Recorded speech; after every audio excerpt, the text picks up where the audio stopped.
The Straw Hat Pirates' worst nightmare has begun. Out at sea, the Navy saw large lightning bolts striking the center of the island.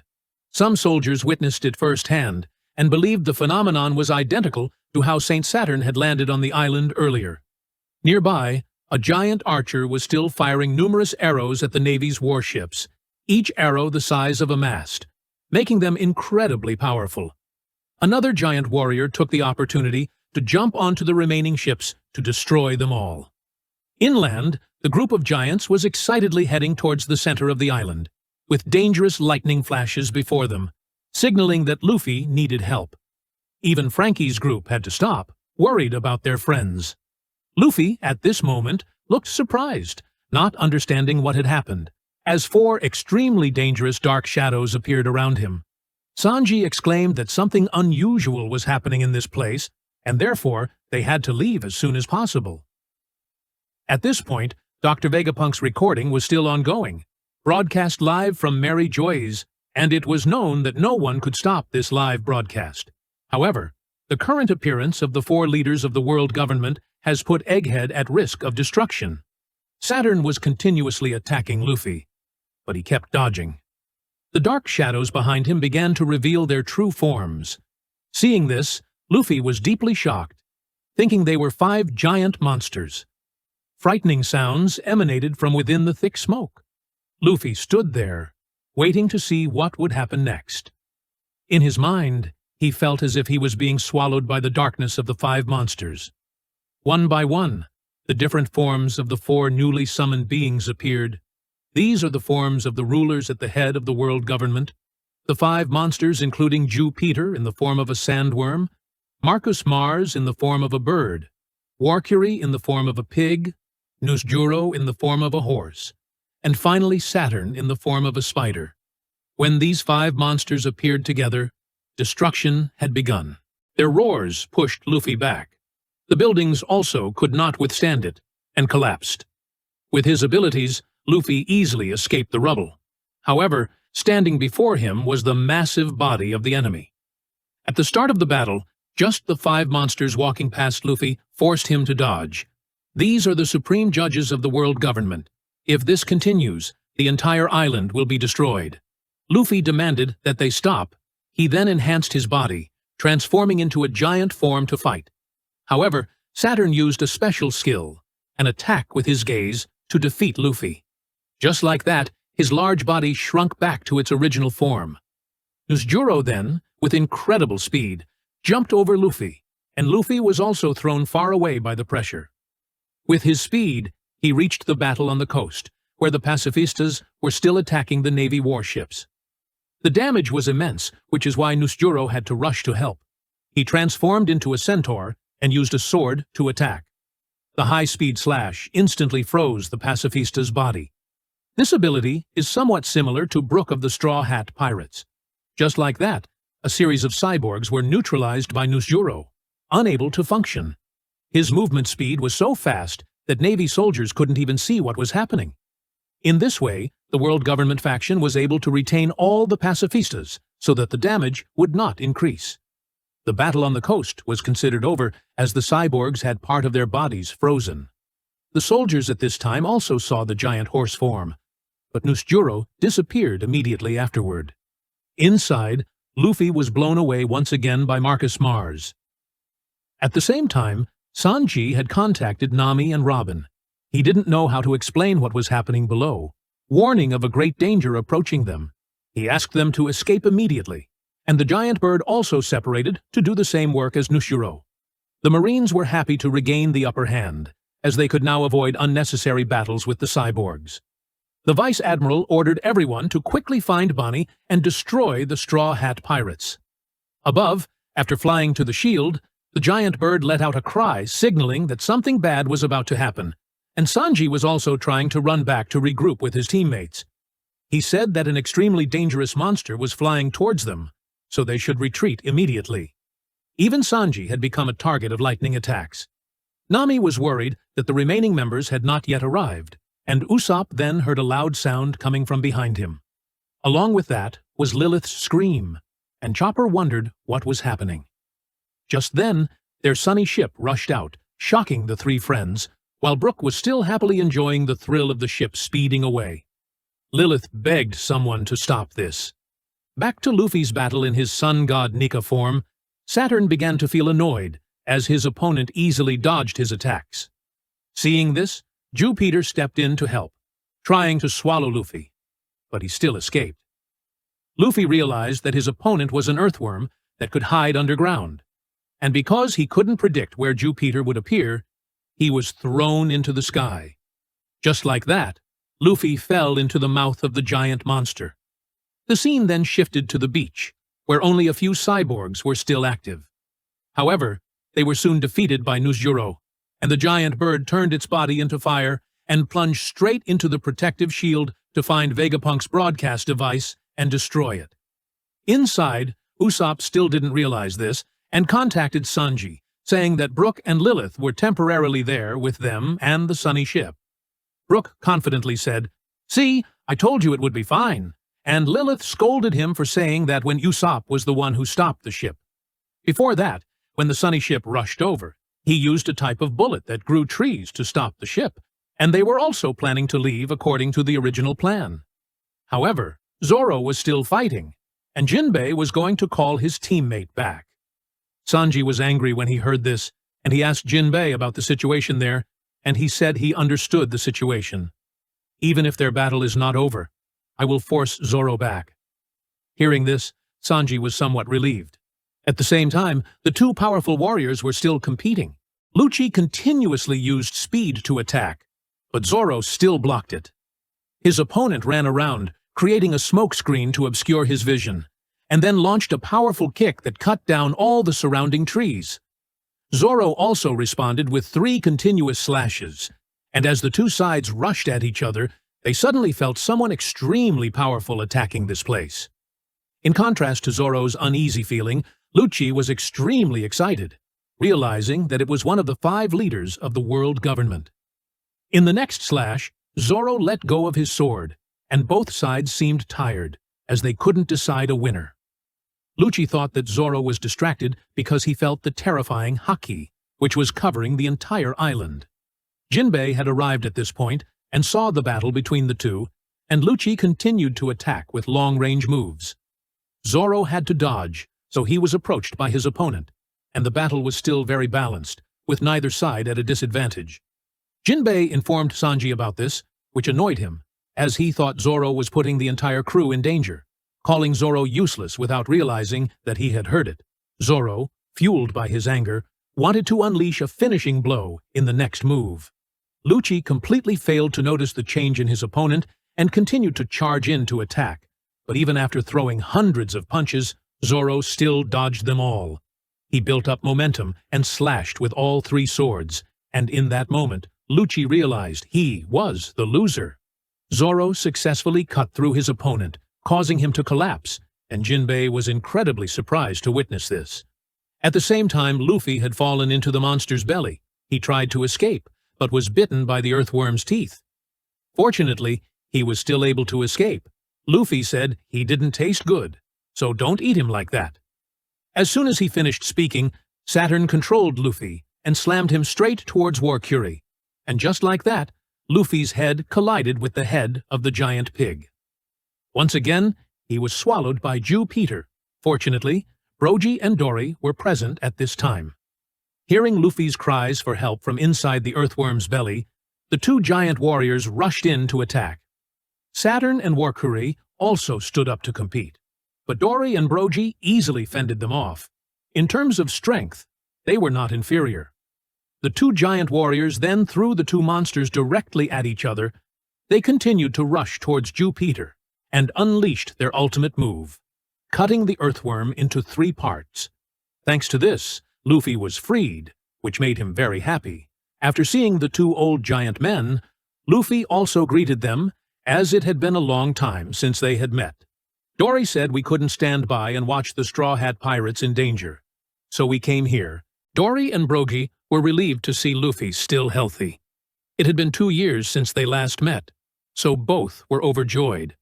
At the same time, Marcus Mars successfully infiltrated after crashing straight through the shield. He wanted to stop Vegapunk's live video broadcast. Below, Jinbei couldn't believe his eyes when he saw the giant creature. The bird's haki was so terrifying that even he was afraid. Therefore, he had to quickly bring Zoro back and leave this dangerous island with the other crewmates. Jinbei asked Zoro to follow him, but he refused. Lucy, despite having 3 slashes, had not yet fallen. Just by looking at his eyes, Zoro knew he could still fight. The opponent then turned to look at the two of them, just as Sanji contacted to ask if he had taken Zoro away yet. Jinbei immediately held his crewmate tightly, telling him that he had won and didn't need to fight anymore, while the opponent slowly approached. Seeing this, Jinbei used Fishman Karate to attack Lucci, a move used to create a diversion and give the other two a chance to escape. After transforming back into his human form, Lucci was surprised that Marcus Mars was here.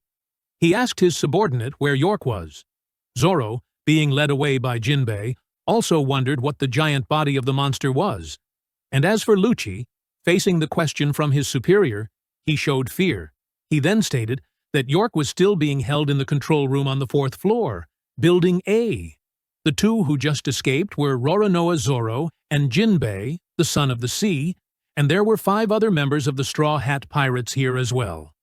They and 2 other Vegapunks were preparing to leave through the back exit of the lava phase, and in the basement of the laboratory, there were still 85 Cypher Paul agents and 4 Seraphim. Vegapunk's broadcast would continue in another 6 minutes. Hearing this, Marcus Mars seemed very satisfied with this useful information. He praised Lucci for doing a good job and said he had no more questions. Before letting him leave, Lucci had a request. It was about his severely injured crewmate in the control room. Please, spare him. Marcus Mars said that was very difficult. Insects are sometimes crushed, even if one has no intention of doing so. This extinguished Lucci's hope of saving his crewmate, because, after all, they were just insects in the eyes of the Gorosei. Back with Luffy, he felt that the 2 old giants were as strong as ever. They said they almost didn't recognize him, and that the Straw Hat crew must be the ones who changed the most in 2 years. Brogy asked why Luffy knew about the legendary Elbaf god's form. They were truly happy to see this form. Luffy said he didn't understand what he was talking about, but to talk about it later because they needed to deal with the 2 monsters first. After being attacked by the 2 giants, Saturn and Warcury had fully recovered. They considered the 3 to be an unpleasant combination. In Dorry's eyes, the 2 monsters in front of them were as large as the wild beasts in the Elbaf forest. Luffy reminded his 2 friends, saying that his crew didn't want to fight anymore, so they should find a way to escape. Dorry agreed, because, in fact, they had just met Sanji, who had relayed the entire plan and asked them to come here to take Luffy away. Brogy said that after reading the news about their group in the newspaper, they came here to help. The newspaper wrote that Luffy was a villain, had taken Vegapunk hostage, and was surrounded by the Marines. Hearing this, even Luffy chuckled. He didn't expect the newspaper to write such a thing. Currently, the members of the Straw Hat Pirates were separated, so they had to quickly regroup and leave this place. To inform everyone, Dorry blew a large horn, making the sound echo across the island. On the coastline, after hearing the horn, the other members of the giant pirate crew recognized it. Their captain had met Luffy, so there was no need to fight anymore. Before leaving, they also mocked the Marine soldiers below, saying that even if they attacked the Marine battleship, there would be no treasure to steal. Inside, Warcury was unhappy to realize that it was a signal to retreat, and he also wanted to issue a warning so that no one could escape. The giant pig snorted and roared, the deafening sound accompanied by haki power, forcing the 2 giants to use their shields to block. The entire island was shaking violently, and the weaker Marine soldiers were knocked unconscious by the haki. Even the giants were affected by this roar. Luffy, not hiding behind the giants' shields, bore the full brunt of the pressure Warcury created. His body began to stretch comically, to the point where his 2 eyes and the scar on his chest flew off his body. Witnessing this scene, Dorry and Brogy were so shocked they couldn't believe their eyes. Everything on Luffy had been blown away by the wind, leaving only his pants. He cried out, but showed no pain, asking his two friends to pick up his two eyes to put them back. Dorry immediately used his sword to catch the things Luffy dropped. He then retrieved everything and put them back on his body as if nothing had happened. Brogy asked if Luffy was okay. He just smiled and thanked them. Luffy said he was fine, then stretched his face like rubber to prove what he had just said. Dorry laughed loudly, thinking his body was very funny now, while Brogy admitted that Luffy was much stronger than before. And now they had to face the one who created the roar of Conqueror's Haki before they could leave. Warcurry looked at the three of them and called them insects. Luffy told his two friends that the one in front of them was an arrogant member of the world government. The opponent said that to ensure Luffy would not return to his original form, he would chop him into pieces. With that, he charged to attack, and Dorry and Brogy immediately had to use their shields to block. The pig's fangs had turned into sharp blades. If the two giants hadn't stood to block the attack, Luffy's body would have been cut into many pieces. When asked if they knew who the captain of the Straw Hat Pirates was, the two giants replied in unison that Luffy was their friend. Immediately after, they used their strength to knock the beast away. Saturn then stepped in to take over the attack position, saying he didn't care about the relationship between insects like them. He wanted to erase Luffy from world history forever. Saturn spat out highly poisonous balls towards Luffy, who reminded the two giants not to touch them. He himself pulled up a nearby coconut tree to create a baseball bat to block. Using his imagination, Luffy used his teeth to shape the bat. Then he painted another layer of paint to make the bat shiny, and he also put on the hat with the number 56. As soon as the poisonous balls flew over, Luffy used the giant bat to perfectly hit them all away, even saying, "I'm returning these poisonous balls to you." Warcurry and Saturn were hit, causing a huge explosion. Luffy was very surprised, not expecting it to explode so loudly. But this was their chance to escape. The other crew members warned that the flames were spreading closer, so they had to leave immediately. Brogy and Dorry thought the two monsters had exploded into smithereens, but Luffy explained that they were immortal beings and couldn't die. Even though he had tried everything, they still recovered, and they had never heard of such an ability or race. It was best to run away now before something worse happened. At the same time, Usopp's group was struggling to pull the Sunny out of the pile of trees, but despite using all their strength, they couldn't move it even a little. Nami looked at this scene with a bit of worry. "I don't know when I'll be able to leave here. Robin still needs rest, while Jinbei has brought Zoro back." Since the flying device ran out of energy, he switched to running on his own feet to be faster. On Bonney's side, she is still running towards the giant tribe's ship. Kuma shows no signs of waking up due to severe injuries, and Atlas then warns about those standing in front of the ship, blocking their way.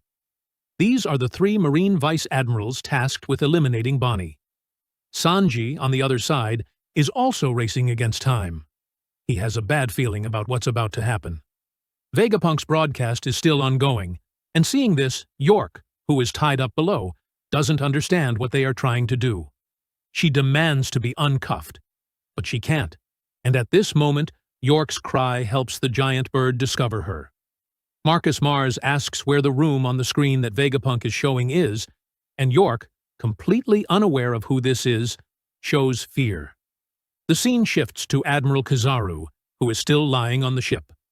When asked where his injury is, he says this: "I have a very deep wound in my heart, but no one needs to do anything. Just let me rest." Inside the island at this moment, the giant robot has fully awakened. Although his body is very old, he still stands up and calls out, "Joy Boy."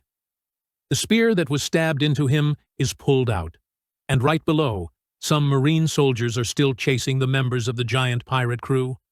However, they have to stop because they can't believe their eyes. There is something much larger than the giants. This scene is seen by the entire Marine faction from a distance. The burning flame cannot stop the giant machine's advance. As he moves, he apologizes to Joy Boy. The situation on the island was utterly chaotic. Frankie's group was blocked from escaping by the vice admirals, while Sanji was trying to get Vegapunk's body to safety. On the other side, Nusjuro continued to take down the last active cyborgs. His speed was so great that the pacifistas, even after detecting their targets, couldn't react in time to attack. Seizing the opportunity, the Marines mobilized their entire force to bombard Egghead Island once more. This time, their goal was to wipe out the entire area, leaving the Straw Hat Pirates no escape. Nusjuro never expected that Bonney, a mere 12-year-old girl, would be entrusted by Vegapunk with enough power to destroy an entire nation. He considered the doctor a foolish traitor. Meanwhile, the remaining giants had begun to return to their ship. The order from the Gorosei was to sink the Elbaf ship to prevent anyone from escaping. Cornered, Bonney was forced to fight to protect Kuma. The first to engage the vice admiral was Frankie. His opponent possessed a steam-powered arm, but Frankie's steel arm was stronger, and he quickly defeated his foe. Immediately after, another vice admiral targeted Bonney. The girl asked the accompanying giant to take care of her father, then plunged straight into battle. When her opponent called Kuma a weapon, Bonnie's anger erupted. Using her devil fruit power, she transformed him into a child. The vice admiral tried to beg for forgiveness, but Bonney, who was also just a little girl, didn't hesitate to teach him a lesson he wouldn't forget. As she attacked, she shouted, "My father is a hero!" "Take back what you just said." Atlas also quickly rushed in to assist, delivering a punch that sent the third vice admiral flying. She asked where Luffy and the others were. If they hadn't arrived yet, the group would have to temporarily retreat. However, Frankie suggested defeating all three vice admirals before their comrades arrived. Despite being defeated, the vice admirals were still seasoned warriors with astonishing resilience. The scene shifted to Marcus Mars. With his colossal body, he terrified York to the point of tears, constantly begging for her life and crying out, "I don't taste good. Please don't eat me." Marcus Mars angrily roared, but the girl continued to cry. Finally, he broke her shackles, freeing York to calm her down. Then, Marcus Mars asked York to take him to the room appearing on the screen, where Vegapunk was broadcasting the video. Since York was also one of Vegapunk's clones, she must know the location. Having no other choice, Marcus Mars used his massive beak to grab York's body and flew off. Meanwhile, the video Vegapunk had prepared was still playing. However, he had not yet revealed the most important thing, perhaps waiting for the right moment. Shaka asked, "Aren't you having coffee?" Vegapunk replied calmly, "I'm very sensitive to hot things." Only 4 minutes remained before he would reveal the truth about the world. At the same time, Marcus Mars had brought York to a room that looked exactly like the one in the video. She confirmed, "This is it. They filmed here." Hearing this, the giant bird opened its mouth, blowing out a powerful stream of fire, incinerating everything around. He believed that if he destroyed everything, Vegapunk's broadcast would be cut off. York frantically rushed to stop him, shouting that destroying this place was useless, because the video was still playing, proving the transmission device was not here. She began to deduce if she put herself in Vegapunk's shoes, he would surely hide the original device somewhere safer. But if Marcus Mars continued to wreak havoc, the consequences would be extremely serious. She warned that the second floor of the building was the weapon deployment area, the first floor was the energy plant, and the third floor was filled with high-pressure gas cylinders. If those exploded simultaneously, all of Punk Records will be blown away. Hearing this, Marcus Mars asked York to think of a solution. She nodded, saying that she would end this stupid broadcast immediately. Just then, Marcus Mars suddenly sensed a sound coming from a small creature. Most likely, the snail messenger. This proved that the room containing Vegapunk's original recording was very close. He immediately asked York to take him there. Meanwhile, inside another building, Stussy could finally breathe a sigh of relief as the giant monster had spared them. She realized that the giant bird was one of the 5 elders, Gorosei. Her teammate beside her also trembled, gasping for breath and joking awkwardly. "Were you abandoned?" Hearing this, Stussy just gave a faint smile. No need to pity me. I voluntarily stayed to finish the last task. Elsewhere, Nami's group received news that they had to leave Stussy behind. Edison explained that there was no other choice, as someone needed to lower the shield just as the ship escaped. The Frontier Dome system could only be deactivated from the control room, and Stussy had voluntarily taken on that task. Everyone could only accept it.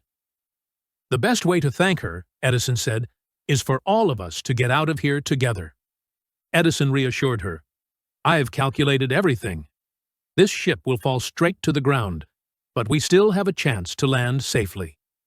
Upon hearing this, Nami and Chopper burst into tears, while the other members announced that the propulsion system was ready.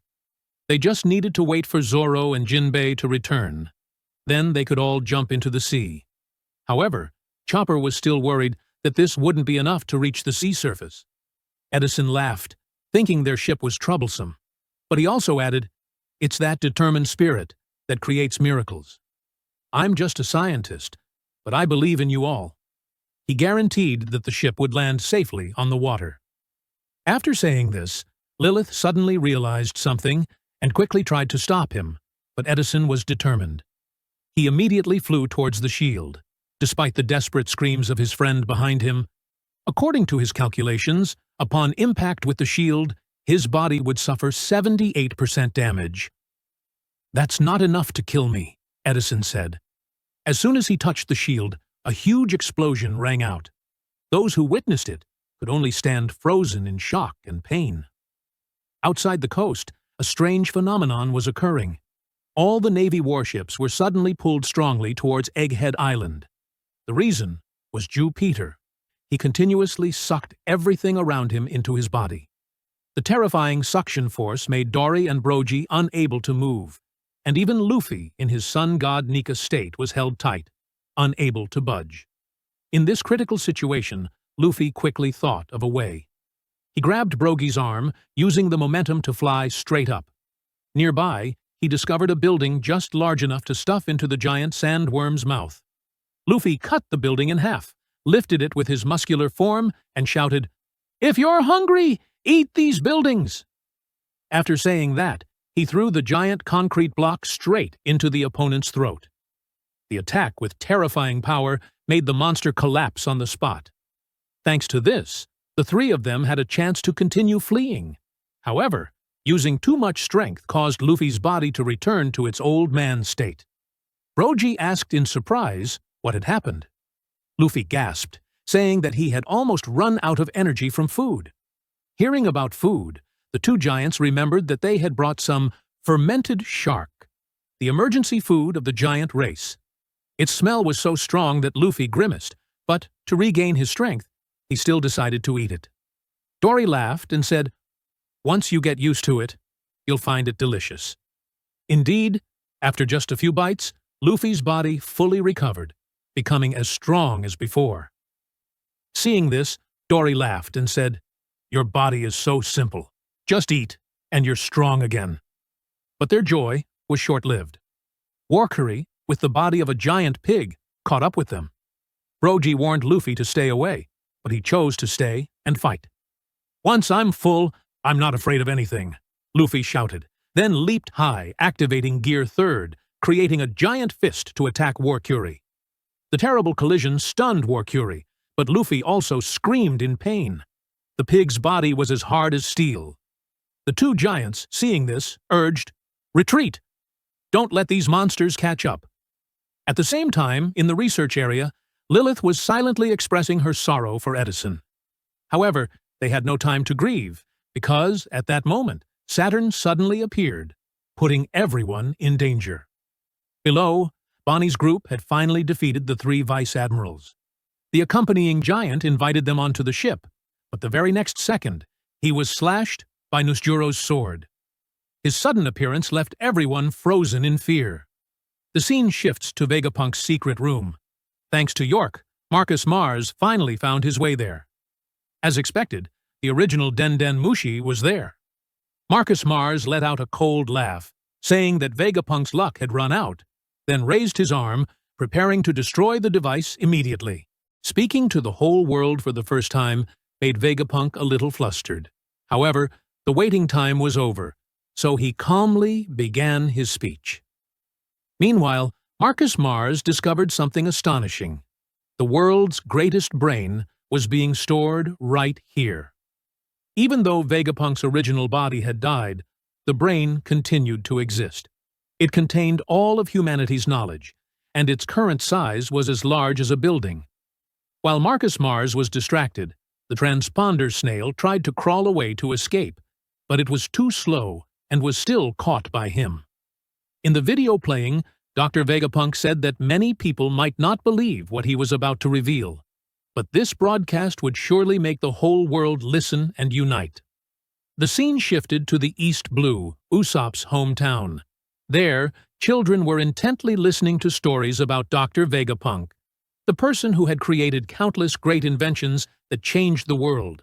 Although they couldn't see his image, they could hear his voice transmitted through the radio waves, and everyone was curious to know what the secret of the world was. Vegapunk also made significant contributions in the field of medicine, so he had a profound global influence. At this moment, the Marines were trying their best to stop the broadcast, but the signal continued to spread everywhere. In a distant sea, the whale Laboon surfaced. On its massive body were intricate scars and the familiar skull symbol of the Straw Hat Pirates. In the future land, Vegapunk's hometown, everyone was intently watching the screen, eagerly waiting to hear what their genius scientist would say. For the people there, Vegapunk was a great source of pride. A child wondered, didn't he cause the nightmare in Baltimore? The old man next to him shook his head, gently explaining that it wasn't Vegapunk, but Frankie, who had transformed his own body into machinery. In the South Blue, where Chopper once honed his skills, the island residents also received news about Vegapunk. They discussed him, the father of modern science, who contributed to the creation of countless advanced weapons. Meanwhile, on Hachinosu Pirate Island, the situation became chaotic. Everyone's attention was drawn to the broadcast. Everyone was eager to know, what exactly is the secret of the world? Back in the laboratory, Marcus Mars crushed the transponder snail to cut off the broadcast. But what he didn't expect was that Vegapunk had anticipated this. That snail was just a fake. The broadcast continued as planned. Marcus Mars was furious at being tricked, immediately transformed into a giant bird, and flew off, determined to find the real live broadcasting device. Around him, the scene was only ruined buildings, with no trace to identify the broadcast location. The next scene shifted to where Luffy and the two giants were trying to escape. Behind them, Warcurry was still relentlessly pursuing. No matter how many times it was defeated, the monster recovered, as if it had never been injured. Warcurry contacted Marcus Mars, asking if he had found the broadcasting device yet. The giant bird replied that Vegapunk had hidden it too well. The Gorosei began to worry. If things continued, all the world government's secrets would be exposed. Marcus Mars swore he would find it, but needed more time. Saturn urged him to quickly destroy the device, but Marcus Mars said that Vegapunk had prepared very carefully, so it couldn't be easily disconnected. They didn't know exactly what Vegapunk intended to say, but York had revealed that he had taken over Ohara's research. Hearing this, Warcurry and Saturn thought he was seeking revenge for the Ohara tragedy of the past. Meanwhile, Sanji was still trying to get Vegapunk's body to safety. Suddenly, he sensed Bonney was in danger and immediately changed direction to help. Nusjuro declared that he would not let Bonney get the Marine's weapons, but Frankie resolutely stood up to protect her. Just then, Sanji appeared and plunged into the battle. Nusjuro's sword slowly rose.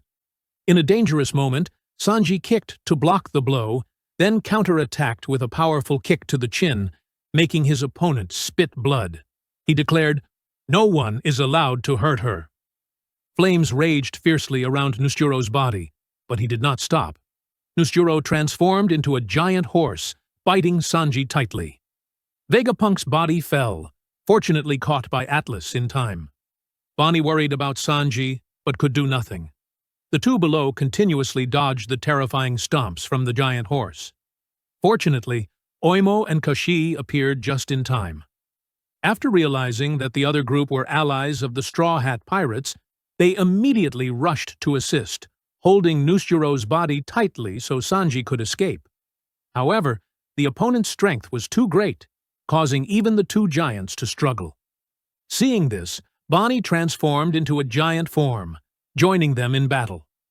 Nusjuro transformed back into human form, continuously slashing with his sword. But Bonney, with the advantage of her giant size, did not flinch. During the broadcast, Vegapunk admitted that he had committed 2 major crimes, so he might be arrested or executed. That's why he recorded this video and set it to play automatically when his heart stopped beating, which meant he was dead. The news stunned the whole world. Everywhere, those watching were shocked. 2 former colleagues who had tried to overthrow Vegapunk also couldn't understand why he chose this path. Vegapunk said that no matter who executed him, he would not consider them evil. In Nami's area, the Straw Hat crew was facing Saturn. His giant and terrifying body made everyone panic. Saturn asked them to get out of the way, because he didn't want to waste time. Lilith and Brook rushed over, calling on everyone to stop the monster.